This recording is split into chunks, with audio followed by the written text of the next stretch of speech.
For my entire life, man, I've always been a very sensitive person. I was very shy as a kid.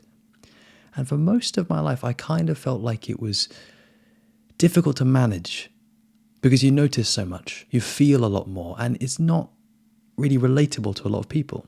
What I've come to recognize is that being sensitive is a gift and it's a superpower.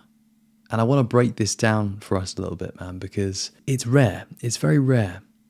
And you've probably noticed that within our culture, sensitivity is kind of portrayed as emotional sensitivity. So if you tell someone, oh, I'm actually a pretty sensitive person, they immediately think you're this emotionally sensitive, frail, almost fragile, kind of delicate being. But actually, sensitivity is a lot deeper and more nuanced than that. Actually, sensitivity is a lot more powerful than that. Because when you see a lot more and when you take in a lot more, you're a lot more conscious. You have a lot more awareness than the average person. For example, the depth of processing that you have for things and situations and people is a lot greater, meaning you take in a lot more information, you discern a lot more, and you're very conscious of subtleties. So one of my favorite subtleties, man, is energy. So as a sensitive person, you're very good at reading and feeling energy. For me personally, how I experience this one is if someone is speaking to me, I've got to stop what I'm doing and I've got to give my attention to them. Because if you're doing multiple things at once, or, it's really applicable when you are trying to speak to someone and you can sense that their energy and attention is not fully on you, and that feels a bit unsettling, doesn't feel quite right. You've kind of got to ask them, could you just stop for 1 sec, just have a conversation with me quickly, and then, carry on with that in a minute. Because if you don't, part of you, which I would say is your spirit, doesn't feel present with them. It's because you can sense the disconnection there. When they're doing something else, their energy and attention is elsewhere. It's not with you. You pick up on that. The same goes for presence in general. So if you're having a conversation with someone and they're not very present with you, you feel that. The good thing is you can dial up your own presence and you can be more present. It's almost like love. If they don't have love for themselves, you have so much love, if you've done a lot of spiritual work especially, that you can love them extra. And this is one of the things with being a sensitive person, is you do have a very different experience of reality. You're not in the same reality as a lot of other people. And because of this, because you're in a different reality, you're kind of harder to understand. Because you've got a lot more going on, because you're processing so much more, and you might seem a bit complex. And so sometimes your intuition will tell you, don't bother with trying to explain your experience to others. And therefore, as a coping mechanism, or as a defense mechanism, for the safety of your ego, you may not share as much with people. You may hide your authentic self. I did this for a long time, because when I was authentic and I really was showing my true, vulnerable soul, I could see that now I'm vulnerable. I'm putting my true self out there. There were times where that true self was hurt because I'd exposed it. I'd said, hey, this is who I am. And so it's quite normal to want to hide your sensitivity, because when you try to explain it or share it with others, it's not really understood. And I know we were talking more about your authentic self there as opposed to just your sensitivity, but still, until you integrate that sensitivity as part of your authentic self, you haven't really accepted who you are truly.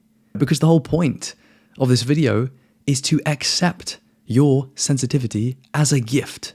And if you start to use it for good, and you don't numb yourself and you don't suppress your true sensitivity, and that can be really powerful, man. If I meditate these days, man, I'm so sensitive. Sometimes I have to not meditate as much because I have to manage myself, right? But what else?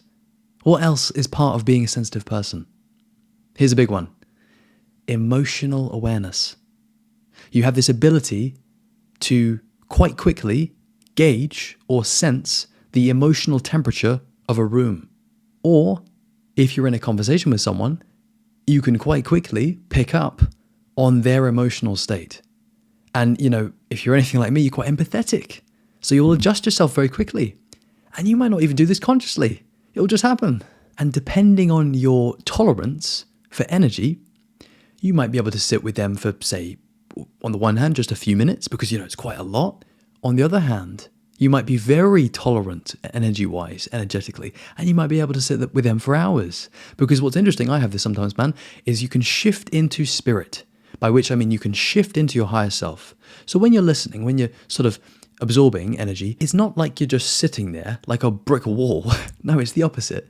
So it's like you are this spiritual being that can absorb infinite energy. Because as soon as you shift into your higher self, I know it's very abstract and very metaphysical, but temporarily you become formless. Now this is going to sound really, wacky and out there and spiritual, but it's true. So what I mean by formless is, if you're in your form as a human, as ego, you're very much, you've got this dense ego and you're listening and it's, the brick wall thing. But when you're in your higher self, I want you to imagine that form dissipates and you're left with your being, and your being is open and empty and just infinite.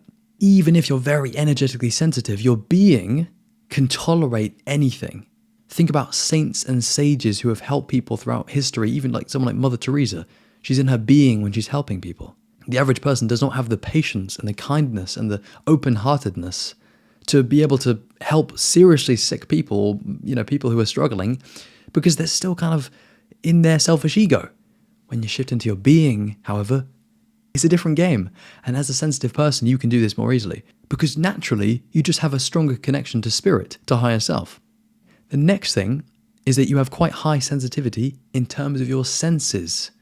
So sensory stimulation. Me personally, man, I'm not great with bright lights. So for example, dude, if I come home quite late and it's dark outside and you probably want to switch on a big light when you come indoors, right? If I do that, man, I kind of melt immediately, right? And especially if someone else does it before me, I'm like, oh, don't do it. I'm going to melt, dude. Another example is if you use the tube in London, the underground, the lighting is like very, very bright, harsh and clinical. And, if I have to take the tube, man, I'm kind of just like, well, I'm just going to surrender because I can't do anything about this, man. The next thing, and this is a big one, is you're very sensitive to ego. You can feel ego. Some people, and I don't mean this in like a rude way, but some people reek of ego because their egos are so dense and they emit this such strong energy. And for a sensitive person, what's very important to you is understanding and empathy and connection. But when someone has such heavy, dense energy, very rigid, sometimes for me, man, I struggle to actually be myself because this person is so energetically dense, right? And sometimes you're kind of just like, you're trying to have a conversation and you're just kind of trudging through their energy. And you've got to be doing your best job, man, because you want to be selfless. You want to be loving. You want to understand the person, even if they have, because who knows, man, who knows why they have that energy. Sometimes people have, really quite dense energy from trauma, from needing to cling onto their egos out of survival. Some people are really afraid. Some people are really low consciousness. They're stuck in their kind of survival needs. They're stuck in that very base, primitive, low consciousness state where having that sort of force field of dense energy protects them and creates this barrier. And so, at least in my experience, you have to be loving. Because also the chances are you'll be very intuitive. You'll know that that's the thing to do. You'll just naturally and automatically be compassionate, be empathetic, be loving, because you're just intuitively drawn to this. And that could be a strength of yours. You could be very compassionate, but maybe, just maybe, you've gone through a bit of an ordeal where you realize, man, I have this compassion for people. I can be very selfless, but I've got to be able to manage this so I'm still, meeting my own needs first. Because of course, you've got to take care of yourself.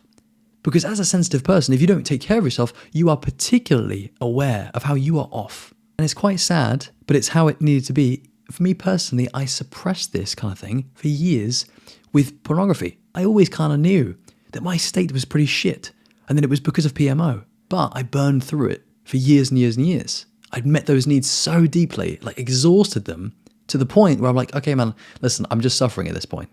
So now I've got super keen awareness. Because I've freed up myself energetically because that's not in my life anymore. And now I fucking own it. I'm a very sensitive person, but it's now a strength of mine. Okay, we're going to call it there. If you do want any support from me personally, I offer coaching and mentoring. If you're interested, you can see the link in the description, my friend. Otherwise, that's going to be it for me. Lots of love. Take care, my friend, and peace.